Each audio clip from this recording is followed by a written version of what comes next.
Logical discrepancy নিয়ে যদি আপনাদেরও বিএলও ফোন করে থাকে, অথবা যদি লজিক্যাল ডিসক্রিপেন্সির যদি সমস্যা আপনার সঙ্গেও হয়ে থাকে, ধরুন আপনি জানেন যে আপনাদের বাবার নাম 2002 সালের লিস্টে আলাদা ছিল, এখন আলাদা রয়েছে। তো আপনি আপনার বাবার নাম যে যেটা নাম রয়েছে আপনার ডকুমেন্টসে, সেটা বাবার নাম আপনার নেই, কিছু সামান্য গরমিল রয়েছে।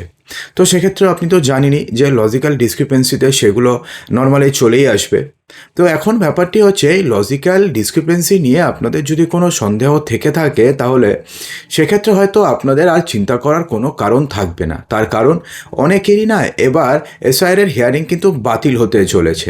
হ্যাঁ বন্ধুরা, বিশেষ করে যেগুলো লজিক্যাল ডিসক্রিপেন্সিস রয়েছে এবং যেগুলো খুব সামান্য ভুল রয়েছে, সেগুলো আর খুব সম্ভবত আর হিয়ারিং হওয়ার খুব একটা চান্সেস নেই। তো কেন নেই, কাদের কাদের হিয়ারিংয়ের নোটিশ বাতিল হতে চলেছে এবং আর কার কার বাতিল হবে এবং কী আপডেট রয়েছে জানাবো। তবে ভিডিওটি শুরু করার পূর্বে অবশ্যই চ্যানেলটিকে সাবস্ক্রাইব করবেন এবং ফেসবুক থেকে দেখে থাকলে পেজটিকে ফলো করে দেবেন। ফেসবুক চ্যানেলের লিঙ্ক, ফেসবুক পেজের লিঙ্ক ভিডিও ডিসক্রিপশন বক্সে দিয়ে দেবো এবং আমাদের হোয়াটসঅ্যাপ চ্যানেলের লিঙ্কও ভিডিও ডিসক্রিপশন বক্সে দিয়ে দেবো, সেখানে জয়েন হয়ে নেবেন।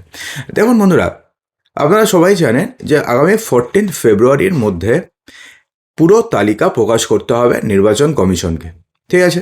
অর্থাৎ হাতে আর কতদিন সময় রয়েছে? হাতে আর টোটাল সময় রয়েছে আর 1 মাসের মতো। অর্থাৎ 1 মাসের মধ্যে পুরো তালিকা প্রকাশ করতে হবে এবং তার আগে কি, তার আগে পুরো যে হিয়ারিং আছে সেই প্রক্রিয়াটিকে শেষ করতে হবে।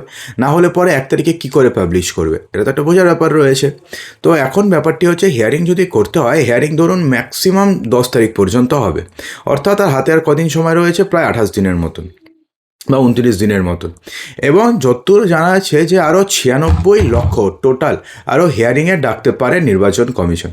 অর্থাৎ যদি 96 লক্ষ, মানে এখানে লজিক্যাল ডিসক্রিপেন্সিস অ্যাড করিয়ে, ঠিক আছে, তো আরও যদি ডাকে, তাহলে সেক্ষেত্রে যে পরিমাণ সময় লাগবে নির্বাচন কমিশনের, সেই পরিমাণ সময় কিন্তু আজকের দিন থেকে যদি আমি হিসাব করি, সেক্ষেত্রে কিন্তু নির্বাচন কমিশনের হাতে নেই।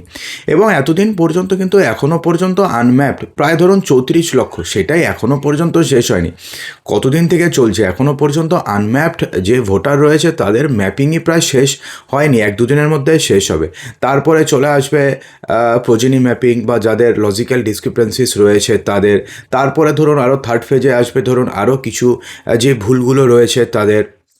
তো সব মিলিয়ে ধরতে গেলে কিন্তু এই সমস্ত ভোটারদের যদি আরও 94 লক্ষ যদি ভোটারদের যদি হিয়ারিং করতে হয়, তাহলে কিন্তু সেটা পুরো ফেব্রুয়ারি মাস পার হয়ে যাবে মোস্ট প্রবাবলি। যতটা যেভাবে এগোচ্ছে, আমরা ডেটা জানি না, কিন্তু যেভাবে এগোচ্ছে সেটা দিয়ে কিন্তু একটা সাধারণ ক্যালকুলেশন করাই যায়। তো সেক্ষেত্রে যদি পুরো ফেব্রুয়ারি মাস পার হয়ে যায়, মার্চ মাসে কিন্তু কোনোভাবেই নির্বাচন কমিশনে এসআইআর প্রক্রিয়া চালাতেই পারবে না। তার কারণটি কি? কারণ এপ্রিলের মধ্যে, মে মাসের মধ্যে তো পুরো নির্বাচন শেষ করে তারপরে কিন্তু রেজাল্ট পাবলিশ করতেই হবে, অর্থাৎ নতুন বিধানসভা কিন্তু ফর্ম করতেই হবে। এবং পশ্চিমবঙ্গে তো আপনারা জানেনই যে 6-7 দফার নিচে তো ভোট হয় না।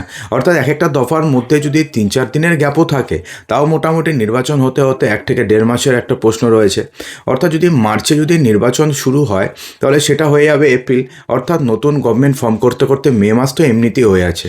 অর্থাৎ নির্বাচন কমিশন যে এই 14 তারিখ যে ডেডলাইন করেছে, এটাকে আর কোনোভাবে আর 7 দিন কি আর 3-4 দিনও খুব একটা এক্সটেন্ড করার চান্সেস খুবই কম রয়েছে।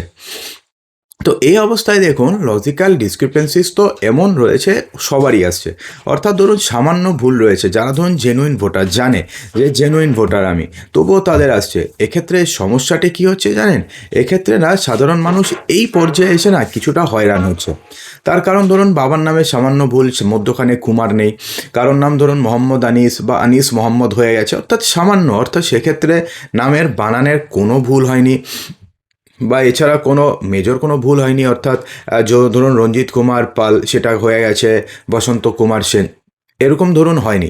তো এরকম না হলে পরে তো সেগুলোতে খুব একটা মানে ইসের পর্যায়ে পড়ছে না, মানে খুব একটা যে তারা যে ভুল করেছে বা তারা যে কোনো প্রকারের কিছু মানে ভুল তথ্য দিচ্ছে তেমনটা তো পড়ছে না। তো এই সমস্ত যারা ভোটার রয়েছেন না, তাদের হয়তো খুব সম্ভবত তাদের নামে আর হিয়ারিং নোটিশ ইস্যু হবে না। তার কারণটি কী জানেন? কারণ এই সমস্ত ভোটারদের বাড়িতে আবার যেতে চলেছে বিএলওরা, এমনটাই নির্দেশ দিয়েছে নির্বাচন কমিশন। এবং বিএলওরা তাদের বাড়িতে যাচ্ছে এবং তাদের থেকে একটা ডকুমেন্টস চাইছে, যে এমন কোনো একটা ডকুমেন্টস দিয়ে দাও যাতে প্রমাণ করতে পারো যে উনি আপনার বাবা এবং উনার সাথে আপনার লিঙ্ক রয়েছে। বাস আপনি একটা মাধ্যমিকের অ্যাডমিট দিয়ে দিলেন যেখানে নাম ঠিকঠাক রয়েছে, ব্যাস হয়ে গেল। তো সেক্ষেত্রে আপনাদের আর চিন্তা করার কোনো কারণ নেই, অর্থাৎ সেক্ষেত্রে কিন্তু আপনাদের নামে আর হিয়ারিং নোটিশ ইস্যু হবে না। দেখুন, বিএলও যে আপডেট করে দেবে তাহলে যে সেটাই যে ফাইনাল তেমনটা কিন্তু নয়। বিএলও যখন সেই ডেটা আপডেট করবে তো সেটা চলে যাবে ইআরওর কাছে। ইআরও যদি সেটাকে যদি তখন অ্যাকসেপ্ট করে নেয়, অর্থাৎ যদি দেখে না যে ডকুমেন্টসটি বিএলও আপলোড করেছে সেটা ঠিক আছে, তো সেক্ষেত্রে তো হয়ে গেল, তার নামে হিয়ারিং নোটিশ ইস্যু হবে না এবং এটাই কিন্তু সবথেকে বেশি হবে। কিন্তু যদি ইআরও মনে করে যে না কোনো ভুল হয়েছে, যে এটা দিয়েছে সেটা ঠিক নয়, তাহলে ইআরও তখন পাঠিয়ে দেবে বিএলওর কাছে এবং তারপরে কি হবে, তার নামে হিয়ারিংয়ের নোটিশ ইস্যু হবে। এবং কোনো কোনো ক্ষেত্রে কি হচ্ছে যে ধরুন বিএলও অ্যাকসেপ্ট করে নিচ্ছে, ইআরও অ্যাকসেপ্ট করে নিচ্ছে, তারপর যাচ্ছে সেটা ডিইওর কাছে। তারপর ডিইওর ধরুন ভুল মনে হলো যে না এটা তো ভুল রয়েছে, এখানে তো সমস্যা রয়েছে, তো ডিইও সেটাকে ক্যান্সেল করে দেবে, সেটা আবার চলে আসবে ইআরওর কাছে, ইআরও পাঠিয়ে দেবে সেটাকে বিএলওর কাছে এবং তারপরে তার নামে হিয়ারিংয়ের নোটিশ ইস্যু হয়ে যাবে। তো সেক্ষেত্রে কিন্তু এই সংখ্যাটি এখন না, মানে যদি আমি প্র্যাকটিক্যালি যদি চিন্তা ভাবনা করি, যদি আমরা তথ্যের দিকে দেখি তাহলে দেখব যে এটার সম্ভাবনা না এখন খুবই কম। অর্থাৎ কারোর যদি মোটামুটি যদি ডকুমেন্টস ঠিকঠাক থাকে, বিশেষ করে লজিক্যাল ডিসক্রিপেন্সিসের জন্য, তাহলে তার নামে আর নোটিশ ইস্যু হওয়ার সম্ভাবনা নেই।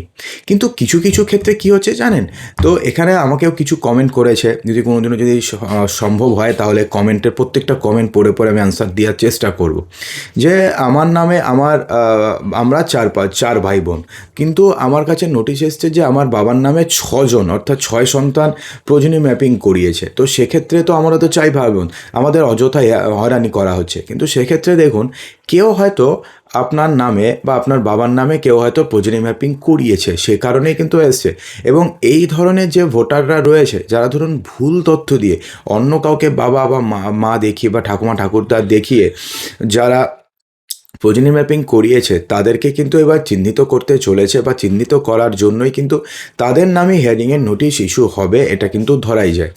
ঠিক আছে, যেমন ধরুন কারো ধরুন বাবা মায়ের সাথে বয়সের পার্থক্য ধরুন 6 বছর কিংবা ধরুন 7 বছর, তো সেই সমস্ত ভোটারদের নামে হিয়ারিংয়ের নোটিশ ইস্যু হওয়ার খুবই চান্সেস রয়েছে, তাদের নামে হবেও। কিন্তু ধরুন কারোর ধরুন বয়সের পার্থক্য ধরুন 20 বছর, সেটা তো নর্মাল, প্রায় সবারই আছে, তো সেক্ষেত্রে তাদের নামে হবে না। তো এবার না দেখে দেখে হিয়ারিংয়ের নোটিশ ইস্যু হওয়ার সম্ভাবনা প্রচণ্ড রয়েছে। তার কারণ কি, তার কারণ হচ্ছে না হলে পরে 94 লক্ষ ভোটারকে যদি হিয়ারিংয়ের জন্য ডাকে, তাহলে সেই সময়টা আজকের দিকে দেখতে গেলে সেটা নির্বাচন কমিশনের কাছে নেই। কিন্তু নির্বাচন কমিশন তো বলেছে যে কোনোভাবে যেন একজন বৈধ ভোটার বাদ না যায় এবং একজন অবৈধ ভোটারও যাতে ভোটার তালিকাতে না আসে, তো সেটা নির্বাচন কমিশন দেখবে এই পুরো এসআইআর প্রক্রিয়াতে। তো সেক্ষেত্রে প্র্যাকটিক্যালি দেখতে গেলে কিন্তু সেটা দেখতে গেলে যেগুলো সামান্য ভুল রয়েছে, যেগুলোর জন্য নামের বানানের খুব একটা চেঞ্জেস হচ্ছে না, সেগুলো বিএলও গিয়ে যদি একটা ডকুমেন্টস পেয়ে যায়, সেই ডকুমেন্টস কিন্তু অ্যাকসেপ্ট হওয়ার এবার চান্সেস বেশি। কিন্তু এখন ব্যাপারটি হচ্ছে আপনি তো গেছেন ডকুমেন্টস নিয়ে, তো আপনি ডকুমেন্টস দেখিয়েছেন, তো সেটার তো কোনো রিসিপ্ট কপি আপনাকে দেয়নি, তো সেক্ষেত্রে আপনারা কী করে বিশ্বাস করবেন যে আপনি ডকুমেন্টস দিয়েছেন, পরে ওরা বলে দিল যে আপনি তো কোনো ডকুমেন্টসই দেননি, কী করে বিশ্বাস করবেন? এটাও একটা বাস্তব কথা। তো এই নিয়ে কিন্তু আপাতত কিছু করার নেই, কারণ আপনাকে কোনো ডকুমেন্ট রিসিভ করে তারা দিচ্ছে না। তো সেক্ষেত্রে এখন আপনাকে তাদের উপরে ডিপেন্ড করতে হবে, তাদেরকে বিশ্বাস করতে হবে। তো এবার ধরুন আপনি যে ডকুমেন্টস দিয়েছেন, সেই ডকুমেন্টস যদি নির্বাচন কমিশন যদি অ্যাকসেপ্ট না করে, তাহলে কি হবে? তাহলে দেখুন, তাহলে আপনাদের বোঝার কিচ্ছু নেই, আপনার নাম কিন্তু যে চূড়ান্ত ভোটার তালিকাতে আসবে না। ঠিক আছে, আর যদি অ্যাকসেপ্ট করে তাহলে কিছুদিন ওয়েট করে যান, তাহলে আপনাদের নাম চূড়ান্ত ভোটার তালিকাতে চলে আসবে। দেখুন, যদি আপনি ডমিসিলারি সার্টিফিকেট দিয়ে থাকেন তো সেটা নর্মালি অ্যাকসেপ্ট করছে না, আগে কিছুদিন করেছিল, তারপরে নির্বাচন কমিশন বলে দিয়েছে যে ডমিসিলারি সার্টিফিকেটকে কোনোভাবে অ্যাকসেপ্ট করা হবে না। এটা হলো 1 নম্বর। 2 নম্বর, 2010 সালের পরে যদি আপনাদের ওবিসির নাম, আপনাদের কাস্ট যদি ওবিসি তালিকাভুক্ত হয়ে থাকে, সেই যে ওবিসি সার্টিফিকেটগুলো রয়েছে সেই ওবিসি সার্টিফিকেটও অ্যাকসেপ্টেবল হবে না, কারণ এগুলোকে সবাইকে এবার খারিজ করে দিয়েছে কলকাতা হাইকোর্ট, তো সে কারণে নির্বাচন কমিশন তাদেরকেও অ্যাকসেপ্ট করবে না। তো এখন না ব্যাপারটি হয়েছে যে এই সমস্ত ডকুমেন্টস দিয়ে আপনারা যদি আপনারা হিয়ারিং করে থাকেন, তাহলে সেক্ষেত্রে আপনাদের নামে আরও একবার হিয়ারিংয়ের নোটিশ ইস্যু হবে। কিন্তু ব্যাপারটি হচ্ছে হিয়ারিং হবেটা কবে? মানে সময় তো আস্তে আস্তে শেষ হয়ে আসছে।